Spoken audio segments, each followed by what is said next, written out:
নমস্কাৰ সকলোৱে দেখিছে যে এডভান্টেজ আসাম 2 বিজেপিয়ে ঢাক মানে ঢাক ঢোল বজাই এইবিলাক প্ৰগ্ৰাম কৰিব বিচাৰিছে আৰু বহুত ডাঙৰ ডাঙৰ কথা কৈছে নতুন কোম্পানী যাইব নতুন বিনিয়োগ হ'ব কিন্তু এডভান্টেজ আসাম 1 যেতিয়া আছিল 2018 চনত তেতিয়াও কৈছিলে যে 2 লাখ কোটি টকাৰ বিনিয়োগ হ'ব 1 লাখ কোটি টকাৰ বিনিয়োগ হ'ব বুলি কৈছিল কিন্তু এতিয়ালৈকে 150 কোটি টকাৰ বিনিয়োগ হোৱা নাই এটো সকলোৱে দেখা পাইছে তেওঁলোকে যে বহু 200টা MOU সাইন কৰা বুলি কৈছিলে কিন্তু কোনো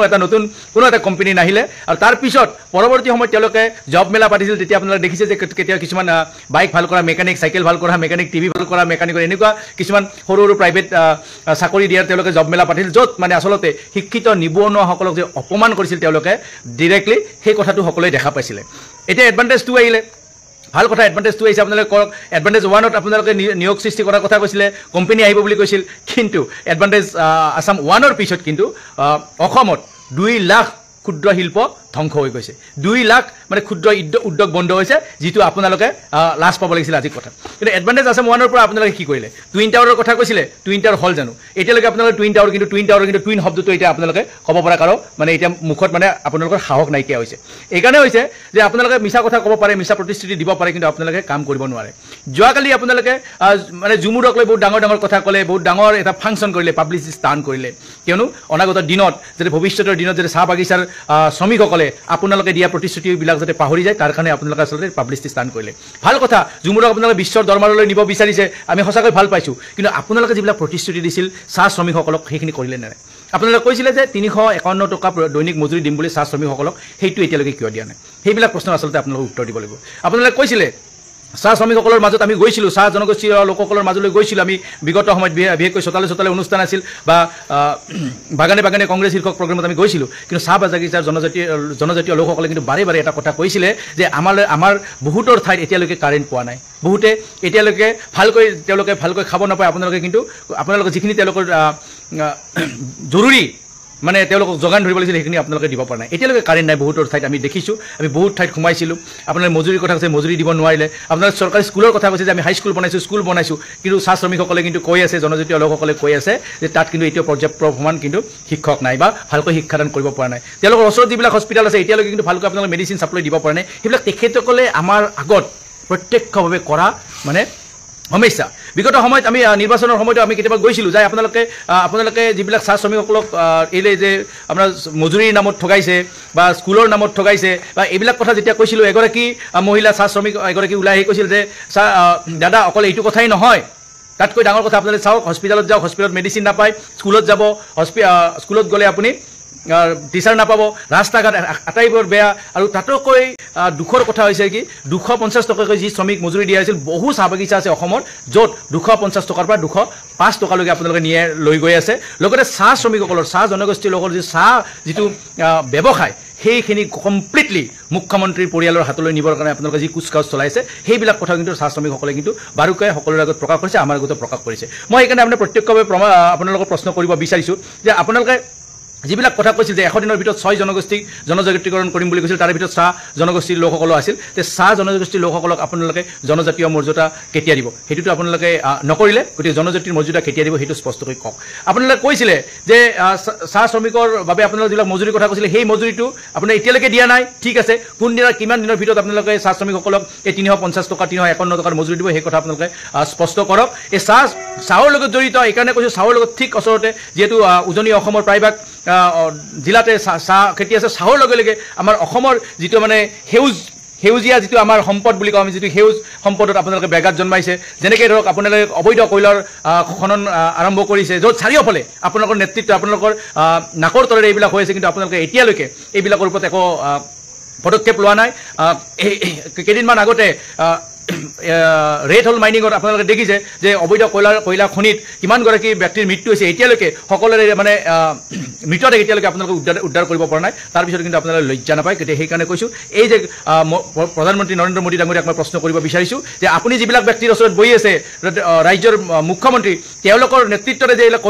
কয়লাৰ অবৈধ খনন চলি আছে অবৈধ চিণ্ডিকেট চলিছে সেইবিলাক সম্পৰ্কত আপুনি কোনদিনা প্ৰশ্ন কৰিব সেইটোৱে কথা মই প্ৰধানমন্ত্ৰী ডাঙৰীয়াক ক'ব বিচাৰিছোঁ যে আপুনি যিগৰাকী মুখ্যমন্ত্ৰীৰ ওচৰত বহি আছে এই মুখ্যমন্ত্ৰীৰ পত্নীগৰাকীয়ে এতিয়া সম্পত্তিৰ পাহাৰ গঢ়িবলৈ লৈ গৈ আছে অকলে এটাই নহয় কলিয়াবৰত 106 বিঘা মাটি কৃষিভূমি উদ্যোগিক ভূমিলৈ ৰূপান্তৰিত কৰিছে বেআইনীভাৱে এটা ঠাইত নহয় দুটা ঠাইত এটা ঠাইত 50 বিঘা আৰু এটা ঠাইত 56 বিঘা বঙৰাত 29 বিঘা মাটি সিলিং সাৰপ্লাছ মাটি তেওঁলোকৰ নিজৰ দখলত আনিছে আৰবিএছ ৰিয়েলটৰ্ছৰ নামত আৰবিএছৰ ফুল ফৰ্মটো সকলোৱে হয়তো ভালকৈ গমেই পায় কেনেকুৱা কি কিবা আৰতে কাৰোবাৰ নাম বিটেক কোনোবা এজন প্ৰভাৱশালী মুখ্যমন্ত্ৰীৰ হয়তো মিডিল নেম বা এছতে হয়তো শৰ্মা হ'ব পাৰে আপোনালোকে চাব পাৰে গতিকে আপোনালোকে আৰবিএছ মানে কি ভালকৈ ফুল ফৰ্মটো আপোনালোকে ভালকৈ বুজি পাব পাৰিব গতিকে সেই নামত আপুনি গৈছে লগতে মাজুলীত 28 বিঘা মাটি জনজাতীয় লোকৰ মাটি মুখ্যমন্ত্ৰীৰ পত্নীৰ নামত দখল কৰা অভিযোগ আহিছে আপোনালোকে দেখিছে সকলোৱে সেইবিলাকৰ ওপৰত প্ৰধানমন্ত্ৰীয়ে কি ক'ব য'ত অসমৰ কেবিনেটত সিদ্ধান্ত লোৱা হৈছিল যে জনজাতীয় মাটি কেতিয়াও মানে অজনজাতীয় লোকে ল'ব নোৱাৰিব কিন্তু সেই ক্ষেত্ৰত মুখ্যমন্ত্ৰীৰ পত্নী কেনেকৈ জনজাতীয় হ'ল মিচিং জনজাতীয় লোক হ'ল সেই কথাও কিন্তু স্পষ্ট কৰিব লাগিব মুখ্যমন্ত্ৰীৰ লগতে প্ৰধানমন্ত্ৰীয়ে কিন্তু যদি পাৰে যদি সাহস আছে প্ৰধানমন্ত্ৰীয়ে কিন্তু সেইটো কথা মুখ্যমন্ত্ৰীক সুধিব বুলি আমি আশা ৰাখিলোঁ এটাৰ পিছত এটা টিভি চেনেল মুখ্যমন্ত্ৰীৰ পত্নীয়ে ক্ৰয় কৰি আছে সকলোৱে দেখিছে চাহ বাগিচা ক্ৰয় কৰি আছে কাঞ্চনজুৰি চাহ বাগিচাৰ কথা শুনিছে সকলোৱে এফালে ডিব্ৰুগড় তিনিচুকীয়া গোলাঘাটৰ সকলোবোৰ সৰু পথাৰ চবৰে চাহ বাগিচাবিলাকৰ মেক্সিমাম ডাঙৰ চাহ বাগিচা মুখ্যমন্ত্ৰীৰ পত্নীয়ে ক্ৰয় কৰা বুলি অভিযোগ আহিছে আমি চামগুৰি অঞ্চলত দেখিছিলোঁ তাতে মন্ত্ৰী পীযুষ হাজৰিকাৰ ঘনিষ্ঠ লোকৰ নামেৰে হয়তো পীযুষ হাজৰিকা ডাঙৰীয়াই চাহ বাগিচা ক্ৰয় কৰি য'ত 250 টকা মজুৰি দিয়া আছিল তাত 205 টকালৈ মজুৰি কমাই দিয়া হৈছে এইবিলাক কথাৰ প্ৰশ্ন কিন্তু আমাৰ প্ৰধানমন্ত্ৰী মুখ্যমন্ত্ৰীক কৰিব বুলি মানে আমি ভাবিছোঁ এফালে গুৱাহাটীৰ গ্ৰীণ বাছ ডিজিপি অফিচৰ 200খনকৈ ইনোভা মেকডনাল্ডৰ শ্ব'ৰুম এইফালে এটাৰ পিছত এটা বিজনেছ এটাই পৰিয়ালৰ যে এগৰাকী মহিলাই যে পাব লাগে বুলি কেনেকুৱা কথা আছে এইফালে 10 কোটি টকাৰ ৰাজসাহাৰ্য মুখ্যমন্ত্ৰীৰ পত্নীয়ে যে পাব লাগে বুলি কেনেকুৱা কথা আছে সেইবিলাক কথাও কিন্তু প্ৰধানমন্ত্ৰীয়ে এবাৰ সুধিব বুলি ভাবোঁ কাৰণ কিয়নো অসমত চৰকাৰী স্কুল 8000খন চৰকাৰী বিদ্যালয় বন্ধ কৰি দিলে মুখ্যমন্ত্ৰী হিমন্ত বিশ্ব শৰ্মা ডাঙৰীয়াই আৰু নিজৰ পত্নীৰ নামত কিন্তু ইংৰাজী মাধ্যমৰ এখন ইণ্টাৰনেশ্যনেল বিদ্যালয় খুলি ল'লে 8000খন চৰকাৰী বিদ্যালয় বন্ধ হ'ল কিন্তু 2000তকৈ বেছি মদৰ দোকান খুলিলে এইবিলাক কথাও প্ৰধানমন্ত্ৰী মুখ্যমন্ত্ৰীক সুধিব বুলি আমি আশা ৰাখিম কিয়নো এডভান্টেজ আসাম বুলি কোৱালে যদি আসামৰ এডভান্টেজ নহয় তেতিয়াহ'লে অকল যদি এডভান্টেজ অফ হিমন্ত বিশ্ব শৰ্মা হয় বা advantage of Himanta Biswa Sarma's wife হয় তেতিয়াহ'লে কিন্তু মানুহৰ কিন্তু প্ৰশ্ন থাকিব এডভান্টেজ আসামৰ উদ্দেশ্য হৈছে ইয়াত উদ্যোগ স্থাপন কৰা নিয়োগ সংস্থাপন কৰা কিন্তু অসমত দুটাকৈ কাগজ কল আছিল সেই দুটাকৈ কাগজ কল কিন্তু বন্ধ হৈ গ'ল ইয়াতকৈ দুখ লগা কথা একো হ'ব নোৱাৰে জাগিৰোডৰ কাগজ কল বন্ধ হ'ল শুনিব পাইছোঁ হয়তো আম্বানী আদানীৰ নামত মাটি যাব কাছাৰৰ কাগজ কল ধ্বংস হৈ গ'ল কিন্তু যদি এডভান্টেজ আসাম পাতি আমি উদ্যোগ স্থাপন কৰিব নোৱাৰি অকল যদি উদ্যোগবিলাক যদি আমি মাৰি পেলাওঁ তেতিয়াহ'লে দেশৰ অৱস্থা কি হ'ব সেইটোৱে কথা আচলতে বা ৰাজ্যখনৰ অৰ্থনৈতিক স্থিতি কি হ'ব সেই কথাক লৈ আমাৰ অসমৰ ৰাইজে কিন্তু চিন্তাত পৰিছে সেইকাৰণে মই প্ৰধানমন্ত্ৰী মহোদয়ক পুনৰবাৰ অনুৰোধ জনাম যে আপুনি যিগৰাকী ব্যক্তিৰ ওচৰত বহিব যিগৰাকী মুখ্যমন্ত্ৰীক আপুনি কাষত লৈ বহাব সেইগৰাকী মুখ্যমন্ত্ৰীক এবাৰকৈ আপুনি প্ৰশ্ন কৰিব যে সেইগৰাকী মুখ্যমন্ত্ৰীৰ নামতে যে মানৱেন্দ্ৰ শৰ্মাৰ হত্যাৰ কেছটো জড়িত হৈ আছিলে সেইগৰাকী মুখ্যমন্ত্ৰীৰ নামতে লুইজ বাজাৰ কেলেংকাৰী জড়িত হৈ আছে সেইগৰাকী মুখ্যমন্ত্ৰীৰ নামতে হাৰুদা কেলেংকাৰী জড়িত হৈ আছে সেইগৰাকী মুখ্যমন্ত্ৰীৰ নামতে আলফাৰ নামত ধন দাবী কৰি পাণবজাৰ পল্টন বজাৰ থানাত লকআপত থাকিবলগীয়া হৈছিলে ছাত্ৰ সন্থাৰ নামত ধন দাবী কৰি চানমাৰী থানাত লকআপত থাকিব লাগিছিলে এইবিলাক প্ৰশ্ন প্ৰধানমন্ত্ৰীয়ে মুখ্যমন্ত্ৰীক কৰিব বুলি আমি আশা ৰাখিম লগতে পিপি কিট কেলেংকাৰী কৰিছিল মুখ্যমন্ত্ৰীৰ পৰিয়ালৰ পত্নীৰ নামত পিপি কিট কেলেংকাৰীৰ কথা আহিছিলে কৰোণাৰ সময়ত এইবিলাক সমগ্ৰ প্ৰশ্ন প্ৰধানমন্ত্ৰীয়ে মুখ্যমন্ত্ৰীক কৰিব বুলি মই আশা ৰাখিম এইকাৰণে কিয়নো যে প্ৰধানমন্ত্ৰীগৰাকী যিহেতু নিৰ্বাচন কেন্দ্ৰিক যিহেতু 2026 চনৰ নিৰ্বাচন আছে নিৰ্বাচনৰ আগে হোৱা আৰম্ভ কৰিছে সেই সময়ত কিন্তু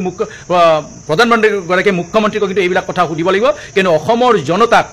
অসমৰ জনতাই আজি খাব নাপায় পেটত গাঁঠি দিবলগীয়া হৈছে অসমৰ জনতাই জিএছটিৰ কোবত বা কৰৰ বোজা সহিব নোৱাৰা হৈছে আৰু অসমৰ জনতাৰ কৰৰ বোজা সহিব নোৱাৰিছে হিমন্ত বিশ্ব শৰ্মা ডাঙৰীয়াই 1,60,000 কোটি টকীয়া যি